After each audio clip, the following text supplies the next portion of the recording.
பூஞ்சோலை மாணவர்கள் அனைவருக்கும் வணக்கம். இன்னைக்கு 17 டிசம்பர் 2025 புதன்கிழமைக்குரிய நியூஸ் பேப்பர் பார்க்க போறோம். ஸோ ஹெட்லைன் என்ன அப்படின்னு சொல்லி பார்த்தீங்கன்னா, குற்றப்பத்திரிகையை ஏற்க டெல்லி நீதிமன்றம் மறுப்பு அப்படின்னு சொல்லி கொடுத்துருக்காங்க. இது இந்த நேஷனல் ஹெரால்டு நியூஸ் பேப்பர் வழக்கு தான் போயிட்டு இருக்கு. இதில் வந்து எக்ஸாம் பாயிண்ட் ஆஃப் வியூவில் அப்படின்னு சொல்லிட்டு நம்மளுக்கு எதுவுமே இல்லை, சரிங்களா? நம்ம ஒரே ஒரு விஷயம் மட்டும் பார்த்துக்கலாம். நேஷனல் ஹெரால்டு பத்திரிகை 1938 ஜவஹர்லால் நேரு அவர் கொண்டு வந்ததான் நேஷனல் ஹெரால்டு பத்திரிகை, சரிங்களா? இதை மட்டும் நீங்கள் பார்த்து வச்சுக்கோங்க.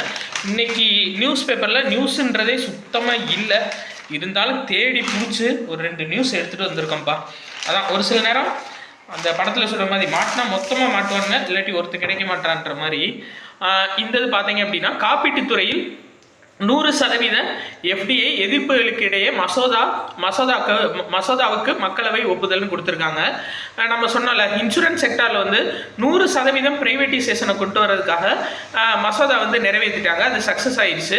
இது வந்து மொத்தமாக எத்தனை சட்டங்களில் இணைச்சு ஒன்றா கொண்டு வந்திருக்காங்க அப்படின்னா, காப்பீட்டு சட்டம் 1938, ஆயுள் காப்பீட்டு நிறுவன சட்டம் 1956, காப்பீட்டு ஒழுங்குமுறை மற்றும் மேம்பாட்டு ஆணைய சட்டம் 1999.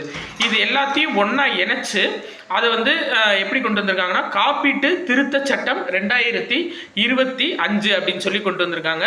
தி சப்கா பீமா சப்கி ரக்ஷா அப்படின்றதா அது பேர், சரிங்களாப்பா? அதாவது இது இந்த சட்டத்தை பேர் பார்த்துக்கோங்க, காப்பீட்டு திருத்த சட்டம் 2025 தி சப்கா பீமா சப்கி ரக்ஷா அப்படின்றது கீழே கொண்டு வந்திருக்காங்க, சரியா? சரி, ரைட், ஓகே. வேற இந்த ஜோர்டான் நாட்டில் வந்து நம்ம பிரதமர் மோடி பயணம் மேற்கொண்டிருக்காருல, அதான் சொல்லியிருக்காங்க. ஜோர்டான் நாட்டோட கேபிட்டல் பேர் என்ன அப்படின்னா அம்மான். அதோட இளவரசர் பேர் வந்து பாருங்க அல் ஹுசைன் பின் அப்துல்லா, சரியா? அதோட இளவரசர் பேர் அல் ஹுசைன் பின் அப்துல்லா. ஓகே, ரைட்டுப்பா. வேற இதில் எக்ஸாம் பாயிண்ட் ஆஃப் வியூவில் எதுவும் இல்லை. இந்த முட்டைகளில் இப்போ புற்றுநோய் இருக்கா அப்படின்னு சொல்லி ஆய்வு மேற்கொண்டுகிட்டு இருக்காங்க. அதுக்கு காரணம் என்ன அப்படின்னு சொன்னீங்கன்னா, ஆன்டிபயோட்டிக் மருந்து நெஃப்ரோஃபியூரான், அதான் அந்த மருந்து பேர், சரியா? நெட்ரோஃபியூரான் அப்படின்ற மருந்துக்கான கூறு இருக்கிறதா தான் சொன்னாங்க. ஸோ அது இருக்கான்னு சொல்லி செக் பண்ணிட்டு வராங்க, சரியா? அது என்னன்னா நைட்ரோஃபியூரான் அப்படின்ற மருந்துக்கான கூறு, அதுதான் அது பேர், ரைட், ஓகே. வேற இந்த 1971 ஆக்சுவலாக என்ன அப்படின்னா, இந்த நம்ம டிசம்பர் 16 வெற்றி தினம், விஜய் திவாஸாக கொண்டாடுவாங்க டிசம்பர் 16. என்ன விஷயம் அப்படின்னா, இந்த 1971 வந்து வெஸ்ட் பாகிஸ்தான் ஈஸ்ட் பாகிஸ்தான் தான் இருந்துச்சு. பங்களாதேஷ்ன்றது ஈஸ்ட் பாகிஸ்தான், பாகிஸ்தானோட ஆளுமை கீழே தான் இருந்துச்சு. ஆனால் பாகிஸ்தானோட எந்த உதவிகளோ எதுவுமே வந்து சரிவர இங்கே சென்றடையில. அதனால ஒரு பெரிய பிரச்சனை உருவாகி எல்லா மக்களும் அகதிகளாக இந்தியாவுக்குள்ளே வர ஆரம்பிச்சிட்டாங்க. இதை நிப்பாட்டணும்னு சொல்லி பாகிஸ்தான் கிட்ட கேட்ட போது அவங்க வந்து பெருசாக அதை இது பண்ணிக்கல.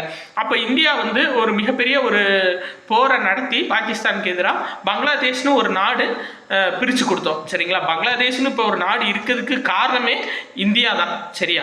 ரைட், ஓகேப்பா. அது எப்போ அப்படின்னா 1971 இந்த போர் நடந்துச்சு. இதில் வந்து ஒரு மிகப்பெரிய சக்ஸஸ் ஆனாங்க. பாகிஸ்தானோட இராணுவ ஜெனரல் ஏஏ கான் நியாசி அவர் தலைமையில் 93,000 பாகிஸ்தான் வீரர்கள் வந்து சரணடைஞ்சாங்க இந்தியாட்ட. எப்போ அப்படின்னா இதே தான் டிசம்பர் 16. அதை வந்து வெற்றி தினமாக நம்ம கொண்டாடுறோம். வருடம் வந்து 1971 வருடம், சரிங்களா? ரைட்டுப்பா. வேற இந்த மெஸ்ஸி ஃபுட்பால் வீரர் அவர் வந்த நிகழ்ச்சியில் மிகப்பெரிய ஒரு குழப்பம் நடந்துச்சுல, அதை விசாரிக்கிறதுக்காக ஓய்வு பெற்ற உயர்நீதிமன்ற நீதிபதி அஷிம் குமார் ரே அவர் தலைமையில் விசாரணை குழு அமைச்சிருக்காங்க, சரியா? ஓய்வு பெற்ற உயர்நீதிமன்ற நீதிபதி ஆஷிம் குமார் ரே தலைமையில் இந்த விசாரணை குழு அமைச்சிருக்காங்கப்பா, சரியா? வேற இந்த பாருங்க, பரம்பீர் காட்சியகம் வந்து துவக்கியிருக்காங்க. பரம்பீர் காட்சியகம்னா என்னன்னா, அதாவது இராணுவத்தில் வந்து வீரமரணம் அடைஞ்சவங்களுக்கு கொடுக்கப்படுற உயரிய விருது தான் இந்த பரம்பீர் அப்படின்ற விருது. ஸோ அந்த விருது வந்து பார்த்தீங்க அப்படின்னா மொத்தம் 21 விருதாளர்கள் வந்து இந்த படங்களில் இடம்பெற்று அந்த காட்சியகம் நம்ம குடியரசுத் தலைவர் மாளிகையில் ஓப்பன் பண்ணியிருக்காங்க. பரம்பீர் காட்சியகம் ரொம்ப முக்கியமானது, ஞாபகம் வச்சுக்கோங்க, சரிங்களா? 21 பேரோட படங்கள், பரம்பீர் விருது வாங்கின 21 பேரோட படங்கள் அதில் பொறிச்சிருக்காங்கப்பா.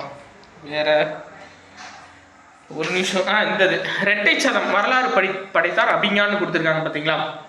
என்ன அப்படின்னா, அண்டர் 19 ஆசிய கோப்பை போட்டி நடந்துட்டு இருக்கு. அதில் வந்து அபிஞான் அப்படின்ற வீரர் அண்டர் 19ல் ஃபஸ்ட்டு டைம் ஒன் டே மேட்ச்சில் ரெட்டை சதம் விளாசிய வீரர் யார் அப்படின்னா அபிஞான் தான். சரிங்களா, ஞாபகம் வச்சுக்கோங்கப்பா.